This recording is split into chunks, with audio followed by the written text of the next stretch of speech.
Hey guys, Steven Martinez with The American Dream. I just want to say a big thanks to all our supporters and fans. It's because of you guys that we're able to keep growing. Having said that, please don't forget to follow and subscribe. It means a lot to us. That's what helps us keep growing. And also, I hope you guys enjoy the next episode. Hey guys, welcome back to The American Dream. I'm here with a very special guest, Candice Thibodeaux, author, founder of Mindset University, and mindset coach. Did I get it right? Mental Shift University. Mental Shift University. Yes. So cool. Yeah, you did. You did that. Yeah. No, thank you so much for coming. I know you reached out through social media, which is really crazy because maybe like 90% of all my guests come through social media. Yeah. Having said that, let's start with a little bit about your journey. I know obviously you wrote a book, you have amazing stuff going on, but what led to that, kind of from the beginning? Yeah, I love that question because I specialize in mindset for a reason because I struggled with mindset. So it was pre-pandemic, during the pandemic, I'm like, man, my mindset has to be able to shift in order to do and become the person I want to be, and also to impact lives. For me, that was such a big deal, but I know if I wanted to be the change that I wanted to see, it had to start with me. So that's when I started writing my first book. I started journaling, creating 3 steps to reshape your mind for a better future. And my book was produced during the pandemic. From there, I realized, hey, there's more to this. There are people who also want to share their stories. And if I could find a way for them to do that and help them do that, then I produced Mental Shift University. So then take me, I guess, Candice as a kid. How was that how was it growing up in general with everything? Yeah, so I grew up loving music. I'm like a big music girl, dancing. What type of music? Any type of music actually. Like it can be country, it can be reggaeton, it could be rap, it could be hip hop, whatever it is, R&B. I'm just a lover of music. And I used to perform with my friends, singing in dancing groups, and I'm like, I love to entertain. I love to be there and make people smile and help them get out of like a funk. But I realized I'm not the best singer. So I was like, I can't be a singing star, but I knew I wanted to be on stages helping people. So a large part of that, my dad was a DJ, my mom has always been entrepreneurial. And so navigating that, I'm like, wow, I want to be able to help people in a way, still be on stage, still be able to do that. And I found a way to do that by writing a book, coaching people, and really navigating a room in that way. I still get nervous being on stage. I still get a little antsy about it, but I know the impact of it afterwards when I see people like, man, you really helped me. Man, I'm battling with addiction, or I'm battling with certain mental barriers, and you really helped me. That to me is what I love and what's gratifying about the work that I do. Nice. Why do you think people get nervous on stage? Because they're too consumed with themselves. I think if you are going into any space thinking about yourself, you're going to be nervous. But if you go into a space thinking about how you can serve other people, your nerves go away. Because now I'm like, how can I serve you? And if I'm outside of myself looking to serve you, the nerves go away because it's not about me anymore. So I think a large part of that is why people get nervous, because they're like, what am I going to say? Am I going to say the right thing? Am I going to piss people off, right? Like, am I going to make people go crazy on the internet and start having people troll, right? So I think a large part of that is not being authentic in your journey. There you go. Right? Yeah. And knowing that you're there to serve people and you're there for a purpose. So was this your first business venture, like branching out, or? I tried a few things. I started a candle in-home fragrance line just because I love candles, but I realized that was also a selfish endeavor. Like, I still want to do that, but I know that my work is more meaningful and purposeful right now, and I could always revisit in-home fragrance line or in-home luxury care. So not my first, but my first meaningful and successful work. For sure. And then I know you mentioned 3 steps, right? Yes. What are the 3 steps? Yeah, so I named one of them. One of them is authenticity, awareness, and application of knowledge. So in order for you to even shift your mindset, you have to be real with where you are. If you're in a journey where you're like, I was told growing up that money is the root to all evil, you're going to believe that, but you have to be authentic knowing that, hey, I believe this right now, but I have the propensity or the ability to change, right? And then that awareness, why do I think like this? Who taught me that? Who's pumping, what am I listening to? What are my ear gates listening to? What are my eye gates seeing? Who am I around? Your company matters, right? Yeah. So awareness is big with mindset shifting. And shifting your mental, and then application of knowledge. So you can go to all the conferences, all the coaching, mentorship, but if you're not applying anything that they're telling you, you're not going to be successful. It's just like reading a book, and you can read my book and not apply anything, and you'll be right back where you are in that same mind cycle. So were you in a point in your life where I guess you learn like yourself those 3 steps? Yeah, for sure. So pre-pandemic, I would attend conferences just trying to become a better me and just navigating how can I personally grow and develop. Why is it my environment? I don't see certain role models in my environment. Then I started being in rooms with people who have successful marriages, successful families, successful businesses, millionaires, some almost billionaires, and the mindset was different. So I started saying, you have a scarcity mindset. You have a fear-based mindset. You don't trust. Why is that? Where did you learn that? So being real with where I was, I started journaling. And from there, I was able to shift my own mindset, but I had to continue to pay attention to my awareness. The moment I started to shift my mindset, my friends changed, my environment changed, and my business changed. I started seeing growth in my friendships, growth in relationships with both platonic and romantic relationships. And my environment all around changed. People who want to grow, people who want to be successful, people who are not scared to trust and develop meaningful relationships. So when you're in the room with those type of people, like let's say the millionaires, billionaires, what type of specific mindset do they have? They're very disciplined, and that was something that I lacked. And I am working on till this day with like fitness. I started going to the gym. They had really solid routines, and my life was more like wake up, go to work, sporadic, didn't really plan it out. And they were very intentional. So that intentionality plus discipline, I realized that was like the crux of why they were successful. And so once I started seeing that, I'm like, oh, let me master those steps first, and everything else will follow. If you're able to discipline yourself, if you're able to be intentional with your steps and be real about where you want to be, and don't BS yourself because you're lying to yourself and you're not going to get to where you want to be, then you can become successful. And so I'm navigating that and continuing to navigate and unlearn certain mindset habits that I created for almost most of my life, right? So where does this passion come from? Not a lot of people think that way. What makes you want to kind of be a spokesperson and an advocate and create change like that?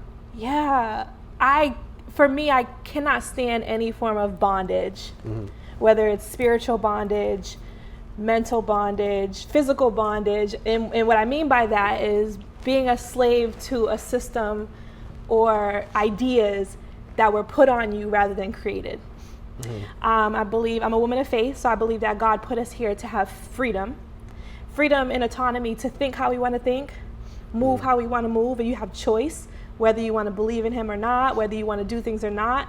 But I realized living in certain neighborhoods, there's a barrier, a bondage that is over the mind first, then it overtakes your soul and your spirit, and you don't feel motivated to chase after your dreams anymore because you're defeated mentally, you're defeated spiritually, you're defeated emotionally, and then you don't have any type of mentorship around you besides what you see on TV.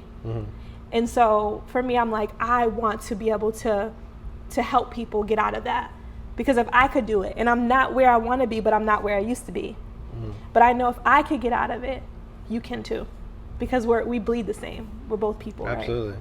So let's do a scenario, I guess. So let's say I'm a kid and I'm growing up in a tough environment, but in this scenario, like it's out of my control, right, where I live, where I grow up, and all these variables that are coming into my life are impacting me in a negative way. How can I shift that mindset when things are out of my control in that specific case? Yeah, two things come to mind.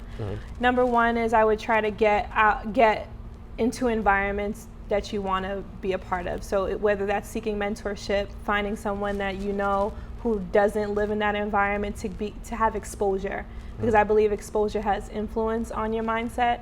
And if you cannot do that, because that's not always available, I believe that as adults or children, we lose sight of imagination.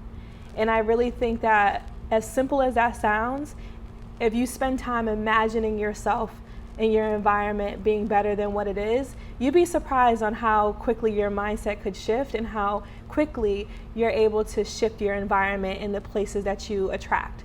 So I'm big on imagination. We should always have childlike imagination. I think as we get older, we lose sight of that because it's like, oh, that's for children. Oh, little kids do that. Little girls are playing with Barbies.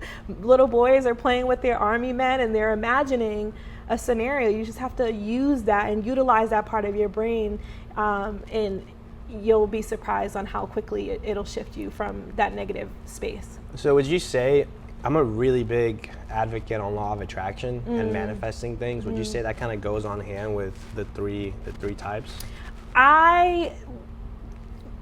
No, because I believe, again, I am called to a higher power, which is God, and I believe that in addition to you having freedom of will power, there's also the will of God. And so I do believe that God can manifest something in your life, but I don't think that people have the power or ability to do it. I think a lot of times that's ego that we operate in. Oh, we can attract that. But did you attract it, or did God attract it for you? That's a good point. Yeah. So sense. I think we sometimes don't give credit where credit is due, and that's just because of my beliefs. Again, it's not for everybody, but I do believe that there's a God of this universe. There's a God of this planet, and He has the control to open up doors for you. But you also have to do the work. Sure. When you say aligned, I believe the work is aligned, because faith without works is dead. You cannot just dream something. You have to put in the steps to do it, and then God will open up the doors for you, for sure. I like that. Yeah. So I have a quick question. So I was kind of thinking about the book and the 3 steps.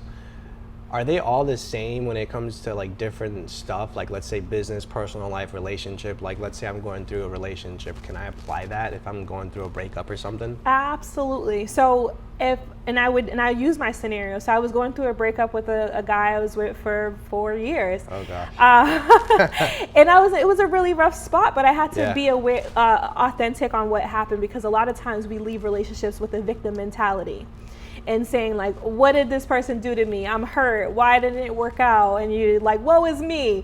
But if you apply the 3 steps and you're like, let me be real. What happened here? Yes, this person did this, but what responsibility did I have in the situation? Because it takes 2 to tango. It's not just one person. And just being authentic in that, then being aware, what can I do differently? What areas did I lack? How did I not support this person? How was I not emotionally mature to be in this relationship with someone who may have been emotionally mature, or they went to therapy? And then applying those things throughout your next relationship, because you go into every space becoming a new person because you learn from that mistake. But again, if you're applying, and I use mistake lightly because it doesn't have to be a mistake, it's just a learning lesson. But if you're going into a new relationship and you're doing the same thing that you did in your last relationship, it's going to fail. You got to learn to apply what you learn and know that it's not always the other person. It's a large portion of it is you. So what's the plan in, like, I guess the next 5-10 years with what you're creating? What's the ideal goal? Yeah, so right now, Mental Shift University is helping people with mindset, but we also help people use their stories and turn it into a profitable and successful online brand. So I believe everybody has a story. It starts with shifting your mindset, but nobody cares about your story, right? They want to know how your story can help them. So it's a part of, it's the truth, right? Like, if you think about it, it's like no one really cares about your story. They want to know, how is your story going to benefit me? Because we're innately selfish. That's just human nature. We want to know how it can benefit. So my goal is to have more authors, more people come out of their stories with a renewed mindset to help other people and get on more stages and help people in that way as well. So that is my 5-year plan. 10-year goal, I'm still working on that. So moving forward, I guess I'm really intrigued in understanding the 3 steps. So we understand it from a relationship perspective, right? Yep. But then talk to me, how can I apply that from a business perspective? Yeah, so I love this question because every business is different. Every business's journey is different. If you're just starting out, being authentic on like, what is it that you want to accomplish? Being real, is it realistic? And then we talk about like SMART goals.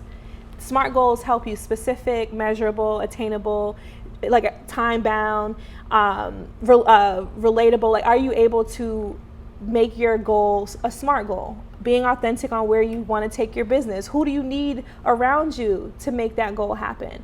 And then that awareness, okay, where can I go? What places can I plug into? Who can I serve?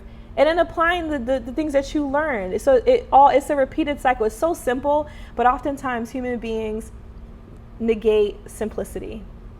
And my goal is to keep it simple. Why do you think we do that? Because we're thinkers. Our mindsets are complex. We try to outthink what has already been done. We think that there's something new under the sun, and there's really not. There's innovation.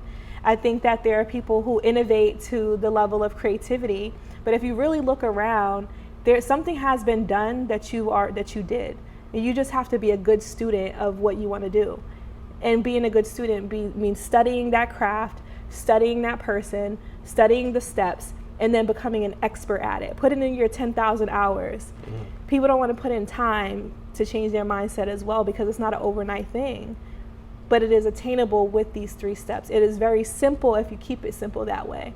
We get so wrapped up on, the prefrontal cortex and cognitive behavioral therapy and neurolinguistic programming. And like, we want to sound, it's really all simplified. I try to oversimplify it so that way a small child can understand. And the more you simplify work, the better teacher you are. So what's your opinion on that, like neurolinguistic behavior, all that good stuff? Yeah, I think it does work. Okay. And if you don't get to the root of the problem, again, that authenticity, right? That's the groundwork. It's the core. That's why my book is called Core. Yeah. It's the core, getting to the root. You could do neurolinguistic programming. You can say all these things, affirmations, right? I believe in saying affirmations. But you can't put affirmations on top of baggage. Right? You can't put a Band-Aid on a wound if you're trying to heal it. You have to let it air dry. You have to get to the root. You got to put on ointment. You have to cure it before you can put a Band-Aid on it if you want it to be healed, if you want it to be cured. And it's the same thing with your mind. If you have something that's deeply rooted in your brain, you have to be aware and you have to be authentic. Where did this thought come from? Why? I'm saying I am a millionaire, but my money habits are terrible. You're spending every single week. You're not getting to the root of the problem. Once you are able to fix that root, you're able to shift your mindset, and it takes time. And I think if anybody could hear me and leave with that don't be so hard on yourself, because it does take time, but do the work that is required for you to shift your mindset. So what's the first step in the process of healing when it comes to, like, let's say I know my skeletons, I know my demon. How do I guess surpass that? How do I overcome that? Yeah, journaling first, therapy, and then talking to God. Okay. Those are the 3 areas. I think when you see your thoughts on paper, we got a lot going on here. Sometimes the thoughts are looped. If you're like me and you're a little crazy like that, you get looped thoughts and it's like happening over and over and over again. So you got to write it down, visually see what you're thinking about. You'd be surprised. Oh my gosh, this is what I thought. And then write down, what do I want to think? Okay. What do I think now, but what do I want to think? That desire. And then if you're realizing that you can't get to the destination, then you need therapy to go back into your past to say, why am I not able to move forward to what I desire? I need to figure out what happened to me as a child. When did this happen? Am I stuck in that time zone, like time frame? Because when you have trauma, you get stuck in those time frames. You're like, I'm still stuck at 5-year-old me because of what was said or done to me. I need to heal that to then get right back here on my thought and then go to the thought that I want to achieve. So it's a process like that, and you can't do any of that without God. That makes sense. Yeah. So what if I don't have money for therapy? Let's say someone doesn't have money for therapy. That's when cognitive behavioral therapy comes into place. And so that part of journaling is important as well. So doing that exercise. So if you're like, okay, what is this thought? How do I fix it? If I'm not able to fix it here with therapy, then how do I retrain my brain?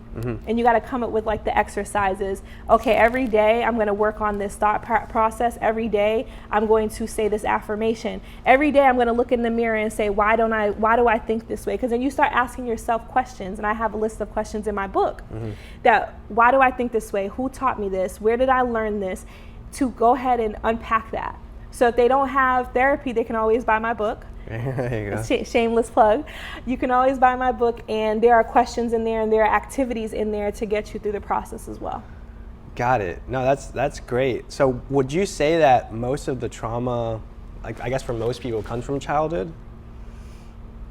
Yes, in adulthood. I think it's a journey. I think there are people who go through trauma as adults. I think we went through trauma during 2020. How so? With the pandemic? Why do you think it was so traumatizing? Because it was unfamiliar and people didn't know how to navigate something new. And if you're used to doing something in a routine and something interrupts your routine, that could be traumatic. People are learning how to navigate with people with sickness. I could die, the fear of death. When you're trying to self-preserve, you go into a state of trauma and preservation. And so that trauma does stay with you. And you're trying to navigate those feelings. So I don't think it all has to do with childhood, but I think depending on how you dealt with trauma in your childhood, you could see how you're dealing with trauma as an adult. It's a reflection. So if you're a person who's, I'm gonna fight, flight, or flee, like whatever it is, if you're a runner and you're like, I need to abort mission, then you'll probably isolate. If you're a person who's like, I'm a fighter, then you're going to try to fight through and you're overly doing something in your body. You don't realize that you're changing the chemical balance in your brain. You're living under stress. Now you have disease. So that trauma, all of that is all inside your mind and all inside of your body. Would you say your mindset is embedded this way and your trajectory with your career is this way because of the way you were raised? Yes, largely so. How were you raised? So I grew up in Boston, Massachusetts. I grew up in the hood. So the child that you mentioned, if they grew up in an environment and they didn't have anything around them, they didn't have positive environment, that was me. Okay. But I had role models and I had television and I had imagination. Okay. And I think that if I don't regret and I don't wish that I was someone else ever, because I believe a large portion of how I was raised is the reason why I'm gonna go after it. I want to change and I want to help people. I think anybody who grew up a certain way, the reason why you're inquisitive is you might have been that way since you were a child. You wanted to discover, you wanted to figure out, maybe, right? Yes, for sure. I grew up that way and I always was like, I know that this is not my end all be all. I know that there's more out there. I just have to figure it out. Have I figured it out fully? No. But like I said, I'm in a better space than I was before. Do you think we ever figure it out? I think life is a lifelong journey. I think I'm a lifelong student. I think the only person who figured it out is God. I think you're right on that. Yeah. I think we're all trying to figure it out. We're all navigating a space, and I think those who pretend like they have it all together are not real. They're not relatable either, because people want to know how human you are. You may be very skilled, you may be an expert, talk your talk, be confident, but you're still figuring things out. And I think people want to hear that part of you because that's what sticks with humanity. And I think with social media and AI, a lot of that is being missed. So conversations like this and podcasts like this are so important because people are trying to figure it out. And they can figure it out by the questions you ask, the people you interview. There's somebody who's going to resonate with me, and there's somebody who's going to be like, she sucks. I don't like her personality, and that's okay. But you know that there are people out there that you're called to serve. and you're doing the work that's required to have people and help people figure it out. Thank you. I'm doing my best. Yeah. Having said that, that's a good point. How important do you think, I know the younger generation, they're always glued. Like I have like a 2-year-old nephew who's always on his iPad. Yeah. But how important is it to really kind of let them understand the power of social media and what they're watching, what they're listening to has a really big impact in their lives without them knowing? I believe that there's timing for that.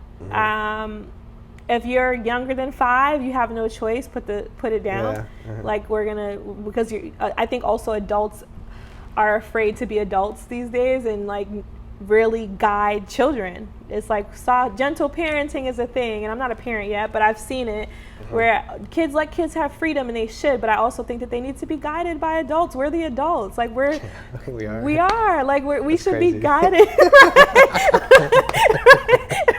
For sure. Like we're the adults in the room, and we have to like guide children, right? And I think a large portion as they get older has to do with their environment and their sphere of influence. So they're going to be glued to social media. But having the conversations about them being true to themselves, I think the way they can navigate that is if you're telling your nephew, regardless of what's going on out there, who are you? And if they have a sense of identity, if they have a sense of the core of who they are, like I'm Candice to the core. You can't shape, you can't change, you can influence me, but I know who I am. And I think a large portion of that will help them navigate social media waters. They're able to go out there, see things that happen, see trends that happen, but they're not subjected to it if they don't want to. Now, if they choose to participate in it, that's on them because they chose.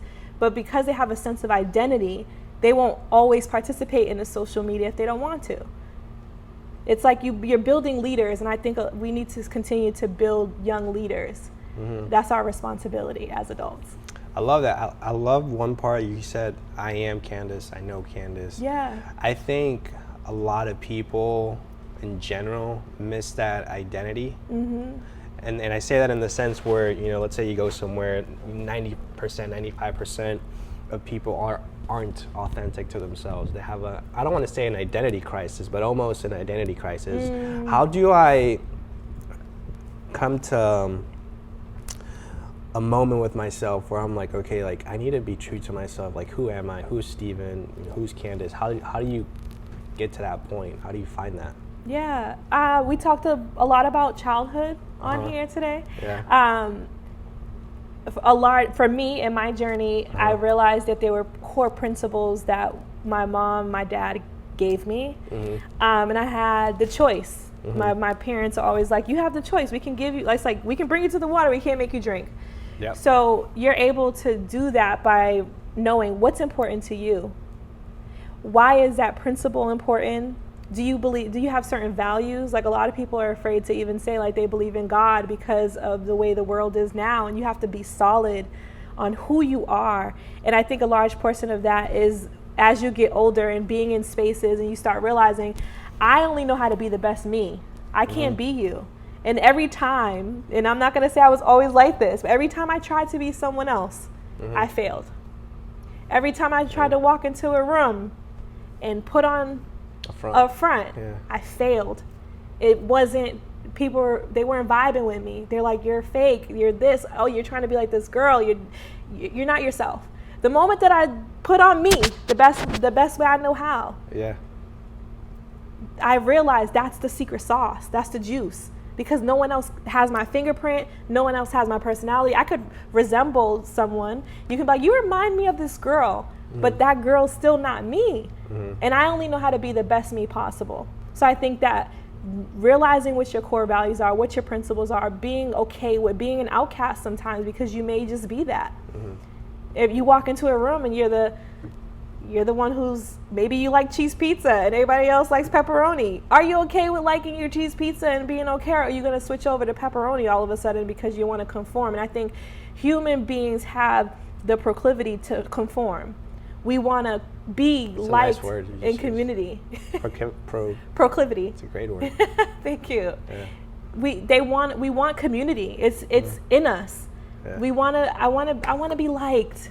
I want to be desired. I want to be loved. God put that in us, in our DNA. But see, now I would say now there's a fine balance of wanting to be liked, but then also being authentic to yourself to where you don't care about other people's opinion. I think there is a balance of that. Because there is a likability, especially in business. People do business with who? People they know, like, and trust. So there is a likability factor. But when you're bending over to be liked by somebody so much because you want business from them, now you're not being true to who you are. You're not for everybody. Right? Rolls Royce is not for everybody. That's true. Apple is not for everybody. There are people who love Samsung. You got to be like, no, where do you want to position yourself in the world? Where do you want to position yourself in the marketplace? Who do you want to attract? And the only way you're able to find your tribe is by being you. The true you. I have a question. So you said sometimes we pretend to be people that we're not. Why do we do that? Because we don't know who we are, or we want to be liked. If we know that this person, because they have social proof or social clout, you know, everybody is clout chasing these days. They want to be. You see that person has it. You see that it also invites influence, and now the influencer era has been here and will continue to be here. Everyone desires that goal, but they don't realize that influencer is an influencer because they are themselves. And so I think we try to mimic the process instead of actually being in the process. You try to mimic it, you try to be that person because you see the results, but you don't see the work. And I think a lot of times work is outshadowed just by results because you see the highlight reel on social media. Yeah, they don't know the back end. They don't know the back end. You don't know if that person is crying every night. You don't know if they're sweating. You don't know if they got $1 in their bank account. You don't know. But you're trying to mirror them so much because you want the end result, but you don't know the work. And if you just stay in your lane and do your job and LeBron your way all the way to the goal, right? Like just be yourself. He's not liked by a lot of people, but he's loved by a lot of people. You have to be okay with that and then saying, okay, at the end of the day, I'll have the result. It'll happen. Maybe not overnight, but it'll happen because your tribe is your tribe. What's I know the long-term goal with the business side, but I guess personally, what does Candice want to do in the next 10 years? 10 years, I want to impact billions of people. Yeah. And impact is more important to me than income. I think income will come when you create impact. That's true. I think for me, it's about the heart of the work. So if I could impact 1 billion lives and people's lives are changed, they're growing, they're sharing their stories, they're writing that book that they always wanted to write, they're hitting the stages, they're going out there to share their authentic story, that to me is a goal.